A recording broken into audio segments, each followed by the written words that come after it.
যে স্ক্রুটিনি বা ভেরিফিকেশন হয়েছে, আমি ওদেরকে বলেছি যে যে কোনো নিয়োগ প্রক্রিয়া সম্পন্ন করতে অন্তত 3 মাস সময় প্রয়োজন হয়। তো ওদের ভেরিফিকেশন বা স্ক্রুটিনি হয়েছে মাত্র 1 মাস 25 দিন আগে। এর মধ্যে ওরা 2-3 বার দল বেঁধে আমাদের এখানে এসেছে জানার জন্য। আসলে এতে করে আমাদের কাজের ডিস্টার্ব হয়, কারণ আমরা যথা নিয়মে যথা সময়ে কাজ করব।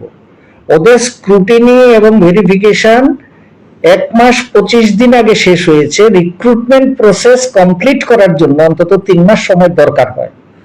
আমরা ওদেরকে বলেছি আমরা যথা সময়ে আমরা সেটা করব, কিন্তু ওনারা কথা প্রসঙ্গে একটা কথা বললেন যে ওনারা জানেন যে আমরা আমাদের কাজগুলো সময় মতোই করি, কিন্তু ওনারা আমাদের কাছে ঘন ঘন আসেন যাতে করে এইটা ওপরে যারা কর্তৃপক্ষ রয়েছেন তাদের দৃষ্টি আকর্ষণ করার জন্য এটা ওনারা করেন। ওনারা বলেছেন সরাসরি যে আমরা তো অন্য কোথাও গেলে দেখা করতে পারি না, তাই আমরা এখানে যদি মিছিল করি, আন্দোলন করি, আপনাদের কাছে আসি, তাহলে মিডিয়ার মারফত ঊর্ধ্বতন কর্তৃপক্ষের নজরে যাবে, এই টার্গেট করে আমরা আসি, এটা ওনারা বলেছেন।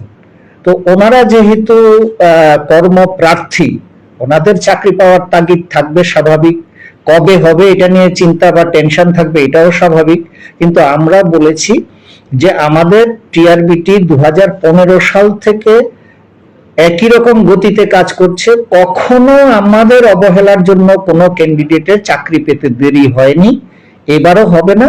আমরা যথা নিয়মে এদেরকে আমাদের যে নির্দিষ্ট সময়সীমা তার মধ্যেই আমরা ওদের তালিকা প্রকাশ করব। এবং আমরা এটা বলেছি যে আমাদের এত দেরি হওয়ার কারণটা হচ্ছে টেট পাশ করা একদল ক্যান্ডিডেট যারা এনআইওএস এবং ইগনৌ থেকে 18 মাসের ডিএলএড পাশ করেছিলেন, এনসিটির একটা নোটিফিকেশন অনুযায়ী তাদেরকে টেট সার্টিফিকেট দেওয়া হয়নি, এবং সেখানে সুপ্রিম কোর্টেরও আদেশ ছিল যে প্রায়র টু 1 এপ্রিল 2019 যারা করেছে টেট ডিএলএড পাস তারা সার্টিফিকেট পাবে।